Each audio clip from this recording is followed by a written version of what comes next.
Guys, स्वागत है आप सभी का हमारे चैनल की एक और नई वीडियो में। और आज हम लोग जानने वाले हैं कुछ बहुत सारे फैक्ट्स के बारे में। और ये जो वीडियो होने वाली है ये फैक्ट माइंडेड चैनल की तरफ से होने वाली है। और ये इसमें हम जानने वाले हैं कि हमारे जो फेवरेट कार्टून्स हुआ करते थे वो ग्लव्स क्यों पहनते थे। जैसा कि तुम इस पिक्चर में भी देख सकते हो, ऑगी के हाथ में, एक सेकंड देखो मैं तुमको ड्रॉ करके दिखाता हूँ। ऑगी के हाथ में देखो तुम लोगों को ग्लव्स दिखेंगे। क्या तुम लोगों ने कभी ये सोचा है कि ये लोग ग्लव्स क्यों पहनते थे?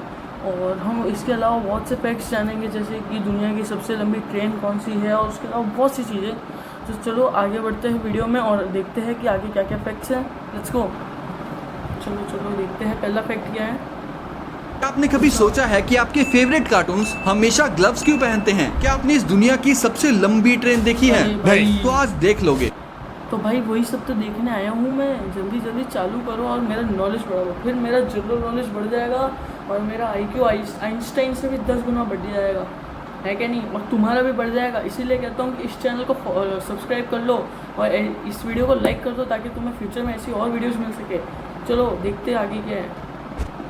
चलो। इस नदी में आग कैसे लग गई? एक ऐसी ओ भाई, बाइक जिसको पानी खुद में अक्षय कुमार भी नहीं चला पाए। ऐसा क्या था इस बाइक में? क्यों फ्लाइट में ड्राई कोकोनट ले जाना बैन है? कैसे प्लेन हाईजैक होने पर पायलट्स आप सबको छोड़कर भाग सकते हैं? और इन एक्सपेरिमेंट्स के बारे में जानकर आपका दिमाग हिल जाएगा। तो वीडियो को एंड तक देखना, क्योंकि वीडियो इतनी ज्यादा बढ़िया है कि आप अभी लाइक करके सब्सक्राइब बटन भी दबा दोगे और 1000 लाइक्स का एम चुटकियों में पूरा कर दोगे। नंबर 15, क्या आपने कभी सोचा है कि आपके फेवरेट कार्टून्स हमेशा ग्लव्स क्यों पहनते हैं? आपको तो पता ही होगा कि 2D एनिमेशन बनाने के लिए आर्टिस्ट को फ्रेम बाय फ्रेम ड्रॉ करना पड़ता है। तो पहले के समय जब एनिमेटर्स मिकी माउस का 2D एनिमेशन ड्रॉ कर रहे थे तो उनसे हर चीज अच्छे से बन जा रही थी, पर उनसे एक चीज कभी ठीक से नहीं बनती थी, और वो था एक हाथ। जी हाँ, एक हाथ। एक हाथ बनाने में क्या मेहनत लगती है भाई? एक ऐसे अंगूठा बनाओ, एक ऐसे अंगुली, ये अंगुली, ये अंगुली और ये अंगुली, 4-5 हो गई ना, ये बन गया हाथ। इसमें क्या मेहनत लगती है भाई? ये बन गया हाथ। क्या यार, चलो कोई ना, हो सकता है कुछ और रीजन रहा हो। लेट्स गो, देखो ड्रॉ करना, वो भी फ्रेम बाय फ्रेम, उनके लिए बहुत ही मुश्किल भरा काम था। इसीलिए उन्होंने दिमाग चलाया और हाथ की जगह ग्लव्स बनाना शुरू कर दिया, जिसे बनाना काफी आसान था क्योंकि इसमें ज्यादा डिटेल्स नहीं बनानी पड़ती थी। और वैसे भी बिना ग्लव्स के कार्टून्स के हाथ काफी अजीब दिखते थे, इसीलिए ग्लव्स इन पर सूट भी करते थे। दैट्स व्हाई पुराने कार्टून्स और साथ ही नए कार्टून्स में भी आपको कैरेक्टर्स ग्लव्स पहनते हुए दिख जाएंगे। नंबर 14, अगर ये तो भाई ऐसा क्यों होता है कि बहुत से कैरेक्टर्स ने ग्लव्स पहना होता है, बहुत से कैरेक्टर्स ग्लव नहीं पहनते? जैसे कि देखो, तुम कोई भी सीरियल का एक एग्जांपल लेते हैं, लाइक एक आता है ना वो माउस वाला, डॉगी डॉन और वो सब होता है। उसमें जो डॉगी डॉन, उसका भाई और वो सब फ्रेंड्स वगैरह होते हैं, वो सब ग्लव्स पहनते हैं। पर जो मेन डॉगी डॉन होता है ना, उसका मेन एक्टर, जो मेन कार्टून है, वो तो ग्लव्स नहीं पहनता। उसके हाथ प्रॉपर उसकी बॉडी से मैच्ड कलर के होते हैं। तो क्या मतलब कि उसके हाथों को बनाना ईजी और बाकियों के हाथों को बनाना मुश्किल? हो सकता है इसमें भी कुछ रीज़न हो। चलो देखते हैं। चलो टोने जैसा दिखने वाला सांप आपको कहीं दिखे तो आप इससे खेलने की बजाय पहली फुर्सत में निकल जाना, वरना ये सिर्फ एक चुम्मा देकर आपको खिलौना बना देगा। दरअसल ये है गबून वाइपर स्नेक, जो दुनिया के सबसे जहरीले सांपों में से एक है। दिखने में ये खिलौने वाले सांप जैसा दिखता है और इनके चलने का तरीका भी थोड़ा नहीं, काफी हद तक कैटरपिलर जैसा होता है। ये जितने ज्यादा शांत दिखते हैं उससे कहीं ज्यादा खतरनाक है, क्योंकि ये अपने मुंह भाई ये वैसा नहीं लग रहा? मार्केट में 10-10, 20-20 रुपए का सांप मिलता था जिसको अपन ऐसे वो चाबी घुमा के चलाते थे। ये कुछ उसी टाइप का दिख रहा है ना? 2-2 इंच लंबे दांत लेकर घूमते हैं, जिनसे ये भर के जहर छोड़ते हैं। और ये सांपों की कम्युनिटी में सबसे बड़े दांतों वाला सांप है। ये सांप बहुत ज्यादा स्लो होते हैं और आसानी से पत्तों में भी चिप जाते हैं। तो अगर ये आपको कहीं दिखे तो इतनी तेज भागना जितनी तेज आप 2 नंबर जाने के लिए भागते हो। नंबर 13, क्या आप जानते हो? अरे भाई, अगर सांप ही इतना स्लो है तो हम तेज भागे उससे क्या फर्क पड़ता है? सांप से थोड़ा सा तेज भागेंगे तो भी निकल लेंगे हम तो। भाई लॉजिक लगाओ मेरे भाई, कोई ना, चलो आगे बढ़ते हैं। एरोप्लेन हाईजैक होने पर पायलट आपको मरने के लिए छोड़ के प्लेन से निकल के भाग सकता है, कसम से। इसके लिए तो सबसे पहले पायलट को कॉकपिट की विंडो खोलनी होती है और ऊपर की तरफ एक रोप सेक्शन होता है जिसके अंदर लंबी सी रस्सी होती है। इसको विंडो से बाहर फेंको और अगर आपके हाथों में जान है तो इस रस्सी से लटकते हुए नीचे उतर जाओ बिना टांगे तोड़वाए। अगर पायलट थोड़ा कमजोर सा हो तो ऊपर वाला ढक्कन खोलो, इधर से ये स्टेप निकालो, पीछे की साइड से हैंडल निकालो जो कि ऑलरेडी रील से बंधा होता है। इसे टाइटली पकड़ के स्टेप पर पैर रखो और और ऊपर से बाहर निकल जाओ। फिर पैसेंजर्स के लिए दुआ करके कूद जाओ। रील ऑटोमेटिकली आराम से नीचे उतार देगी। नंबर 12 भाई तो बेचारे क्या कहते हैं पैसेंजर्स का क्या होगा? पायलट निकल लिया, पायलट भी लाइक अच्छा चलता हूँ, बाय बाय मैं जा रहा हूँ। तो फिर लोगों का क्या होगा भाई? लोग भी लाइक वो मुझे छोड़कर तुम क्यों गए हो? अय है भाई गाना शूट हो गया भाई। चलो भाई आगे चलते हैं भाई। चलो एक्सपेरिमेंट को देखकर मेरा तो दिमाग हिल गया। जब एक भाई, बॉलिंग आपने तो बॉल मेरा और भी एक हिला पंख दिया। दोनों को सेम ऊंचाई से गिराया जाए तो जाहिर सी बात है बॉल पहले बॉल नीचे ही गिरेगी, है आएगी ना? भाई, और ऐसा physics। ही हुआ। लेकिन फिर चैम्बर से हाँ। सारी हवा निकाल कर वैक्यूम सिस्टम को ऑन कर दिया गया। फिर जब दोबारा हाँ। गिराया तो पंख की स्पीड बॉल के बराबर हो गई और दोनों एक साथ नीचे आकर गिरे, क्योंकि वैक्यूम में पंख पर हवा भाई। का कोई प्रेशर ही नहीं लगा, इसीलिए पंख की स्पीड ये तो- वैक्यूम में बढ़ भाई। गई। लेकिन बॉल पर भाई ये तो बेसिक फिजिक्स है ना, जो 11 में पढ़ाते हैं। ये इतना बेसिक चीज़ है यार कि दोनों में वैक्यूम होगा तो कोई ग्रेविटेशनल नहीं, कोई वेलोसिटी नहीं, तो उस हिसाब से दोनों की स्पीड सेम ही रहने वाली है। क्या भाई यार, क्या बताते हो यार। बट भाई कुछ तो नया जानने को मिल रहा है कुछ चैनल पर, उसके लिए थैंक यू सो मच। चलो गाइस आगे देखते हैं। भी तो हवा का प्रेशर नहीं लगा, तो बॉल की स्पीड वैक्यूम में क्यों नहीं बढ़ी? क्योंकि बॉल भारी है तो उसका इनर्शिया भी ज्यादा है, इसीलिए हल्की चीज हो या भारी, वैक्यूम में ग्रेविटी दोनों पर बराबर ही लगेगी। नंबर 11, क्या आप जानते हो कि अगर आप एक ड्राई कोकोनट लेकर फ्लाइट में ट्रैवल करना चाहते हो तो आपकी फ्लाइट छूट सकती है, क्योंकि एयरपोर्ट ऐसा सिक्योरिटी क्यों भाई? वाले आपको ड्राई कोकोनट लेकर फ्लाइट में घुसने ही नहीं देंगे। अब यहाँ पर भाई? सोचने वाली बात ये भाई पर ये बताओ कि कोई ड्राई कोकोनट लेके प्लेन में जाएगा क्यों? उसी का बीच प्लेन में नारियल की चटनी बना के खा रही है। तो चटनी चटनी। चलो भाई आगे चलती। है कि भाई चाकू या गन जैसी खतरनाक चीजों को फ्लाइट में बैन करना समझ आता है, क्योंकि इनसे पैसेंजर्स की सेफ्टी खतरे में पड़ सकती है। पर भाई नारियल तो एक सिंपल सा फ्रूट है, इससे भला लोगों की सेफ्टी कैसे ही खतरे में बढ़ जाएगी? हाँ भाई ये थोड़ा हार्ड होता है ना, अगर मान लो किसी के सर पर मार दिया तो ये एक रीज़न हो सकता है भाई। उसके अलावा मुझे तो ऐसा कोई स्ट्रॉन्ग रीज़न नहीं दिखता है इसको बैन करने में। चलो देखते हैं क्या है। इसको फ्लाइट में ले जाने पर क्यों बैन लगा रखा है? तो देखो, अगर आप एक ड्राई कोकोनट को लेकर फ्लाइट में ट्रैवल करते हो और अगर हाँ। किसी भी रीजन की वजह से उसके आसपास के एरिया की हीट बढ़ जाती है तो ड्राई नारियल में आग लग सकती है, क्योंकि इसमें काफी हाँ। ज्यादा क्वांटिटी में ऑयल होता है और इस नारियल की आग की वजह से पूरी फ्लाइट आग पकड़ सकती है और ओ प्लेन भाई। क्रैश हो सकता है। इसीलिए कई भाई फिर तो ये बहुत बढ़िया है कि प्लेन में नहीं ले जा सकते, वरना सोचो दिन में कितने प्लेन क्रैश होते हैं। ऐसे तुम फ़ोन खोलो ई प्लेन गिरने की खबर, फिर रिफ्रेश करो प्लेन गिरने की खबर, फिर रिफ्रेश करो प्लेन गिरने की खबर। इट्स लाइक ओ गिरा, ऐसे लूप में चलता रहेगा भाई। चलो आगे देखते हैं। सारी एयरलाइंस ड्राई कोकोनट को फ्लाइट में ले जाना अलाउ ही नहीं हाँ, करती हैं। नहीं नंबर ले जाना 10, चाहिए। जैसे ही ये बंदा नदी के पानी के ऊपर लाइटर जलाता है तो तुरंत पानी में आग लग भाई, जाती ये- है। लेकिन भाई मुझे लगता है इसने ना पानी के ऊपर थोड़ा पेट्रोल डाला होगा, जिसके कारण इसने आग लगा दी। माइट भी ये रीज़न हो सकता है। बाकी तो फिर देखो आगे क्या होता है, जैसा हमारे फैक्ट माइंडेड भाई बताएंगे वही रियल रीज़न होगा। चलो भाई सवाल ये है, पानी में आग कैसे लग सकती है? ये है हाँ भाई, ऑस्ट्रेलिया वही की तो। कॉन्डमिन रिवर, जहाँ 2016 के भाई- आसपास लोगों ने नोटिस किया कि नदी भाई ये इसका नाम बहुत बढ़िया है भाई। मैं नहीं बोलूँगा भाई, नाम मैं नहीं बोलूँगा भाई। हाँ क्या नोटिस किया भाई ऑस्ट्रेलिया में? के पानी से आग निकल रही है, जो कि एक अच्छा। अजीब और हैरान कर देने वाली बात थी। पहले तो सबको लगा कि शायद कहीं से क्रूड ऑयल या कोई केमिकल लीक हो रहा होगा, लेकिन इन्वेस्टिगेशन करने के बाद कुछ और ही निकला। साइंटिस्ट ने देखा कि नदी के किनारे से बड़े बड़े गैस के बबल्स निकल रहे थे और ये मीथेन गैस थी, जो जमीन के नीचे कोल सीम्स में होती है। दरअसल वहाँ फ्रैकिंग हो रही थी। फ्रैकिंग की अच्छा भाई, ज़मीन के अंदर CH4 गैस थी, मीथेन ज़मीन से ऊपर। हाँ यार भाई वो तो हाईली फ्लेमेबल होती है ना, तो उसमें तो आग कैच की होगी, पानी हो चाहे कुछ भी हो। फॉर्म है हाइड्रोलिक फ्रैक्चरिंग। ये एक अच्छा। ऐसा प्रोसेस है जिसमें जमीन के नीचे हाई प्रेशर लिक्विड जैसे पानी, केमिकल्स और सैंड डालकर रॉक्स को तोड़ दिया जाता है ताकि उनके बीच से गैस या ऑयल निकाल सकें। इस प्रोसेस के चलते मीथेन गैस ने जमीन के अंदर से लीक करना शुरू कर दिया और नदी तक पहुंच गई। और जब ये गैस पानी के थ्रू हवा में बबल बना के निकलती है और कोई उसके पास फ्लेम ले जाता है तो तुरंत आग लग जाती है। तो अब समझ आया, इस नदी में आग इसलिए लगी क्योंकि मीथेन गैस लीक हो गई थी। थी। पानी नहीं जल रहा था, उसमें से निकलती गैस जल रही थी। नंबर 9, अच्छा। साल 1961 को सोवियत ओ भाई, यूनियन ने history। दुनिया का सबसे पावरफुल न्यूक्लियर वेपन गिराया, जिसने लगभग 160 किलोमीटर एरिया तक तबाही मचाई। इस ब्लास्ट की अरे रोशनी भाई। 1000 किलोमीटर दूर से भी देखी जा सकती थी और इससे इतना निकलने दूर वाली से? हीट वेव 100 किलोमीटर दूर तक इंसान को 3rd डिग्री तक जला सकती थी। इसका अरे अंदाजा भाई। आप ऐसे लगा सकते हो कि नागासाकी पर गिरा बॉम्ब सिर्फ 12 किलोमीटर तक ही इंसान को 3rd डिग्री तक जला सकता था। और इस ओ बॉम्ब भाई, से जो तो वो मशरूम कितना क्लाउड powerful बना, होगा? उसकी हाइट 60 किलोमीटर थी और नागासाकी भाई। वाले बॉम्ब की सिर्फ 6 किलोमीटर। इस विनाशकारी बॉम्ब को 10 कभी गुना। वॉर में इस्तेमाल नहीं किया गया, लेकिन ये दुनिया में आज तक का सबसे बड़ा और सबसे पावरफुल न्यूक्लियर टेस्ट था। इस बॉम्ब का भाई। नाम है दिसार बॉम्बा। नंबर 8, दिसार क्या आपने बॉम्ब। कभी सोचा है कि एस्ट्रोनॉट्स स्पेस में गर्म कॉफी कैसे पीते हैं? क्योंकि नॉर्मल भाई। कप से तो स्पेस में कॉफी भाई नहीं सोचा, इसीलिए तो आपके पास आया हूँ मैं, और ये लोग मेरे पास आए हैं। चलो भाई आगे देखते हैं।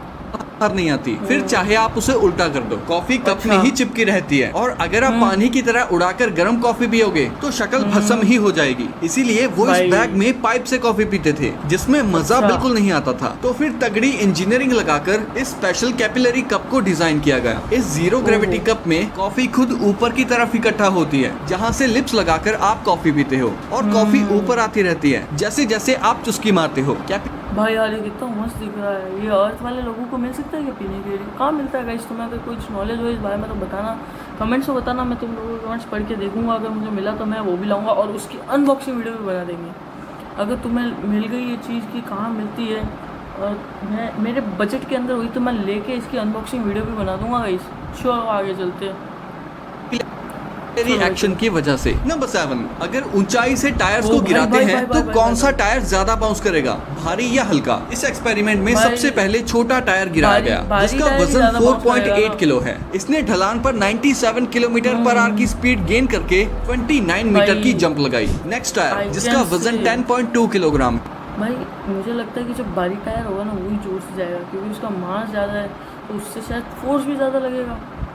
मास into acceleration is equal to force, might भी यही हो सकता है। बाकी देखो ये टायर 126 किलोमीटर हाँ। पर आवर की स्पीड गेन करके 30 मीटर दूर जाके गिरा। नेक्स्ट हाँ, है देखा? स्पोर्ट्स कार का टायर, जैसे जिसका भारी हो वजन रहा है, वैसे 11 हो किलो रहा है। है। जब इस टायर को लुढ़काया गया तो इसने 131 किलोमीटर पर आवर की स्पीड गेन कर ली और ये टायर जंप लगाकर 31 मीटर दूर जाकर भाई, गिरा। ये क्या हो रहा है? नेक्स्ट है 1 मीटर 48 आगे किलो बढ़ रहा का है। ट्रक टायर, जिसने 137 किलोमीटर पर आवर की स्पीड गेन करके 44 मीटर का जंप लगाया। भाई। नेक्स्ट है F1 कार का टायर, जिसका वजन भी 11.5 किलो है। ये टायर 101 की स्पीड से सिर्फ 21 मीटर दूर ही जा पाया। भाई, अब लास्ट ये में तो है थोड़ा जायंट अलग बुलडोजर सा का होता है। टायर, जिसके टायर का भाई। वजन 220 किलो है। जब इस टायर को लुढ़काया गया तो इसने 131 किलोमीटर पर आवर की स्पीड गेन करके स्लोप को ही डिस्ट्रॉय कर दिया और फिर अपने भाई। मोमेंटम की वजह से आगे आने वाले सभी बैरियर्स को तोड़ दिया। सिग्मा- लेकिन इसने सिग्मा जंप टायर। सिर्फ 40 मीटर की ही लगाई। नंबर 6, बहुत से पर लोगों भाई- को लगता भाई, है कि सोचो, जब अगर ऐसा कोई टायर लोगों का समाज होता तो उसमें भाई का ओरा कितना होता कि सब लोग स्लोप से कूद कूद के जा रहे, भाई भी लाइक मैं स्लोप से कूदेगा नहीं, स्लोप को ही हटा देगा साला। भाई का ओरा प्लस हो गया, टायर भाई का टायरेस भाई का ओरा प्लस हो गया। चलो भाई ये क्या है? हम लैंड माइन पे पैर रखते हैं तो ये ट्रिगर को नीचे पुश करता है और पैर हाँ को भाई। हटाने पर ट्रिगर फायर पिन को निकाल देता है और लैंड माइन ब्लास्ट हो जाता भाई। है। लेकिन ऐसा सिर्फ मूवीज में ही Movies होता में है। होता है। असल में ज्यादातर लैंड माइन्स ऐसे काम ही नहीं करते, बल्कि जैसे ही इनके ऊपर कोई प्रेशर पड़ता है तो ये ये इमीडिएटली instantly बढ़ जाता है। ब्लास्ट हो जाते हैं। नंबर 5, भाई ये इस बंदा बारे में तो भाई मैंने भी पढ़ा है भाई, मेरा भी नॉलेज में है भाई, फैक्ट माइंडेड भाई, जितना मेरा भी नॉलेज है। नहीं इतना भी नहीं है, बट हाँ थोड़ा नॉलेज तो मेरा भी है गाइस, क्योंकि मुझे इस बारे में ऑलरेडी पता था कि वो लैंडमाइन इंस्टेंटली फूट जाता है। चलो आगे देखते हैं। ये क्या पांडा के बच्चे चोरी कर रहा है, वरना माँ पांडा अपने ही बच्चों की हाँ। जान ले लेगी। दरअसल भाई, जब माँ ऐसा क्यों भाई? कोई माँ अपने बच्चों को जान ले लेगी? हाउ इज दिस पॉसिबल भाई? चलो पांडा बच्चे देती है तो अक्सर उसके ट्विंस हाँ। होते हैं, लेकिन पांडा तो सिर्फ बैम्बू ही खाते हैं, जो कि लो सोर्स ऑफ एनर्जी होता है। इसीलिए माँ अच्छा। पांडा में 2 बच्चों को संभालने जितनी एनर्जी नहीं होती। तो ऐसे में माँ ताकतवर बच्चों की जिम्मेदारी लेते हुए कमजोर भाई। बच्चे को मरने के लिए छोड़ देती है। भाई, लेकिन कैप्टिविटी आओ। में केयर टेकर ऐसा होने पर बच्चों को चुरा लेते हैं और फिर बच्चे का पूरा ध्यान रखा जाता है जब तक कि वो बड़ा ना हो बड़ा जाए। नहीं नंबर हो 4, इस बाइक को खुद अक्षय कुमार भी नहीं चला पाए, क्योंकि गए ये भाई। है दुनिया की तो भाई सबसे अक्षय डिफिकल्ट भाई बाइक। गए। तो भाई अक्षय कुमार ही दिया भाई, तुम लोगों ने देखा? देखो भाई मैं तुम लोगों को वापस दिखाता हूँ भाई, अक्षय बाजी ऐसा होने पर बच्चों को चुरा लेते देखो भाई, हैं एक और फिर सेकंड में बच्चे तो का वापस पूरा दिखाता ध्यान हूँ। रखा जाता है चल, जब तक कि चल, वो बड़ा ना चल, हो जाए। नंबर 4, इस बाइक देखो को भाई, खुद अक्षय अक्षय कुमार कुमार गया, भी नहीं ये चला गया। पाए, क्योंकि भाई ये है यार। दुनिया की सब भाई बेस्ट कॉमेडियन है, लेकिन भाई कॉमेडी कर दी यार क्योंकि क्या क्या क्या अजीब तरीके से गिरा भाई, हाथ छोड़े और साइकिल ब्रेक, चलो गिरे भैया। चलो आगे से डिफिकल्ट बाइक तो ये है ब्रेन साइकिल, जो कि देखने में एक नॉर्मल साइकिल की तरह ही होती है, बट इसके अच्छा। स्टीयरिंग में रिवर्स मैकेनिज्म होता है। मतलब आप अच्छा। इसका हैंडल राइट को करोगे तो इसका व्हील लेफ्ट की ओर हो जाएगा, और लेफ्ट को करोगे तो राइट की ओर हो जाएगा। भाई, इसे ये तो पहली बार practice में करने कोई से नहीं तो चला चला सकता सकते हैं सिवाय यार। बच्चों के। नंबर 3, ये बच्चे है एलिफेंट भाई। सील, जो अपने चेहरे को एक दूसरे की छाती पर पटक कर कोई खेल नहीं खेल रहे, बल्कि ये तो इनकी खूनी लड़ाई है। दरअसल है? ये प्यारे से लगने वाले एलिफेंट सील जायंट किलर भाई। मशीन है, जो कि 20 से 22 फीट लंबे और 5000 किलो तक वजनी हो सकते हैं। भाई, और मेल्स को तो और आप उन्हें- दूर से पहचान सकते हो, क्योंकि एक तो इनका नाक बहुत लंबा है। ये अच्छा। एलिफेंट सील अपनी टेरिटरी को बचाने के लिए या फीमेल को पाने के लिए लड़ाई करते हैं, और इनकी लड़ाई पूरे एनिमल किंगडम में बाबू भैया, औरत का चक्कर है बाबू भैया, औरत का चक्कर। सबसे ज्यादा चलो, ब्रूटल चलो। मानी जाती है। सबसे पहले ये ओ ऐसी भाई। भयानक आवाजें निकालकर एक दूसरे को डराते हैं। अगर कोई पीछे नहीं हटता तो अपने दांतों से एक दूसरे के शरीर को चीर डालते हैं। लड़ाई भाई, में इसकी जो आवाज हारता सुन है के तो मुझे वो भी अपने डर लग रहा जख्मों है। को लेकर कुछ दिनों बाद चला जाता है, लेकिन जीतने वाले को सब कुछ मिलता है। इन्हें 150 से ओ भाई। ज्यादा फीमेल्स और उनसे 500 पप्स मिलते हैं, लेकिन इस लेवल भाई 150 फीमेल्स भाई भी लाइक पैसा पैसा करनी। अरे यार वही गाना था ना भाई, मैं भूल गया, बट एक गाना था भाई, मेरे को याद आया तो मैं डिस्क्रिप्शन में जरूर डाल दूंगा गाइस उसको। चलो चलो चलो आगे देख भाई, 150 फीमेल्स के साथ तुम चलो भाई। तक सिर्फ 1% एलिफेंट सील ही पहुंच पाते हैं। नंबर 2, ओ भाई। इंसान पानी पर चल नहीं सकता, लेकिन नहीं चल दौड़ सकता जरूर भाई, सकता हथौड़ी है। चल सकता है। ऐसा कैसे हो सकता है? हाँ ऐसा भाई, हो ऐसा सकता कैसे है हो सकता है? अगर आप पानी पर 108 किलोमीटर पर आवर की स्पीड से दौड़ते हो तो। देखो नॉर्मली ये क्या मजाक करता है, क्या मजाक करता है फेक माइंडेड भाई। 108 की स्पीड किसको कहते हैं मेरे भाई। चलो भाई अगर चलो। हम पानी पर चलने की कोशिश करें तो ग्रेविटी और हमारे इतने ज्यादा वजन की वजह से हम सिर्फ 1 हाँ। सेकंड से भी कम समय में पानी के अंदर। लेकिन अगर हम पानी फिर? पर 108 किलोमीटर पर आवर की स्पीड से दौड़ें तो इतनी ज्यादा स्पीड के साथ जब हमारा पैर पानी की सतह पर रखा जाएगा तो आपका पैर पानी के अंदर जाने से पहले ही दूसरा पैर पानी की दूसरी सतह पर होगा, और इस तरह हाँ। आप पानी पर दौड़ सकते हो। लेकिन इतनी स्पीड के साथ दौड़ना इंसान के लिए पॉसिबल ही नहीं Possible है। ही यहाँ नहीं है। तक कि दुनिया के सबसे fastest running human Usain bolt भी 44.72 किलोमीटर पर आवर की स्पीड तक ही दौड़ पाए हैं। तो ह्यूमन का तो भाई अगर फास्टेस्ट इंसान भी अगर 44 तक ही दौड़ पाया तो उसकी डबल भी कर लो तो भी 80 होती है भाई। तो 108 कोई कैसे दौड़ेगा। तो भाई ये ऐसा फालतू की चीज़ें निकाली कि वो साइंटिस्ट लोगों ने सिर्फ लोगों का दिमाग खराब करने के लिए और आपका और मेरा नॉलेज बढ़ाने के लिए गाइस। तो इसी बात पे वीडियो को लाइक कर दो, चैनल को सब्सक्राइब कर दो, शेयर कर दो और एक प्यारा सा कमेंट कर दो। इसी बात आगे चलती है और देखती ही अगला फैक्ट क्या है। स्पीड से दौड़ना पॉसिबल नहीं है, लेकिन नहीं है इसी भाई, नहीं है। कॉन्सेप्ट को फॉलो करते हुए साउथ हाँ। अफ्रीका में पाई जाने वाली बेसिलिस्क लिजर्ड अच्छा। अपने हल्के वजन और तेज स्पीड की वजह हाँ। से ओ पानी भाई। पर इजीली दौड़ लेती है। और हाँ, भाई बचपन में भी यार, जब हम मुझे भी पत्थर को भी चिपकली पानी बना में दो। तेज स्पीड से फेंकते थे तो पत्थर भी कुल्हाचे हाँ। भरते हो जाता ओ था, भाई। लेकिन स्पीड कम होते ही पत्थर पानी के अंदर। हाँ। नंबर 1, बचपन में Last हमें fact, ट्रेन के guys। डिब्बे गिनने का बड़ा शौक था, लेकिन हाँ दुनिया की भाई, सबसे आज भी है लंबी मुझे ट्रेन तो। के इतने ज्यादा डिब्बे हैं कि गिनते गिनते आपकी हालत खराब हो जाएगी। इस ट्रेन अच्छा। का नाम है BHP आयरन ओर ट्रेन, जो ऑस्ट्रेलिया में Iron ore, चलती है। okay। इसकी टोटल लेंथ है 7.35 किलोमीटर और इसमें भाई होते हैं ये 600। ट्रेन भाई, ये ट्रेन है कि क्या है भाई। आज छोटे मोटे गाँवों का जो पूरा डायमीटर होता है ना, इतना सिर्फ छोटे मोटे गाँव का डायमीटर होता है 7 से 8 किलोमीटर। गाइस मेरे जो गांव है उसके आसपास में एक गांव है छोटा भाई, उसका ओवरऑल डायमीटर ही 5.5 किलोमीटर समथिंग, और ये ट्रेन 7.5 किलोमीटर की है भाई। 82 वैगन्स और 8 भाई, इंजन्स। इतनी बड़ी 8 ट्रेन की इंजन। सोच कर ही दिमाग घूम जाएगा। ये ट्रेन भाई, कितनी आयरन लंबी ओर होगी लेके यार। जाती है माइन से पोर्ट हेडलैंड तक, और इसका भाई, रिकॉर्ड मुझे एक बार 2001 बैठना से है अब इसमें तक यार। कोई नहीं तोड़ पाया। अब बात करें प्लीज यार, इंडिया की, बैठा दो तो कोई। यहाँ सबसे लंबी ट्रेन का नाम है शेषनाग, जिसको शेषनाग। चलाया गया था जुलाई 2020 में। इसकी लेंथ थी अच्छा। 2.8 किलोमीटर और ओ इसमें भाई। लगे थे इंडिया वाले किसी से पीछे नहीं है, कहते हैं हमको प्यार से यूट्यूब वाले। भाई कॉपीराइट मार देता है यूट्यूब। चलो भाई आगे चलो। 51 वैगन्स और 4 हाँ, इंजन। चलो, चलो। ये ट्रेन एक स्पेशल ट्रायल थी जो चलाई गई अच्छा थी भाई। इंडियन रेलवेज के ही पहले रिकॉर्ड सुपर एनाकोंडा को तोड़ने के लिए, जिसमें ओ भाई। 177 वैगन्स थे। इसके बाद भाई। शेषनाग रेगुलर सर्विस में नहीं चली, लेकिन उस एक रन ने हाँ। हिस्ट्री जरूर बना दी थी। तो ये तो आपको thank you so much guys for watching this video. आपको अगर ये वीडियो पसंद आई तो लाइक करो, सब्सक्राइब करो, कमेंट करो और वीडियो अपने दोस्तों के साथ शेयर करना चाहो तो ज़रूर शेयर करो, इससे आप सभी का नॉलेज बढ़ेगा। Thanks for watching. मिलता हूँ आपसे एक और नए वीडियो में, तब तक के लिए good bye. Thank you so much.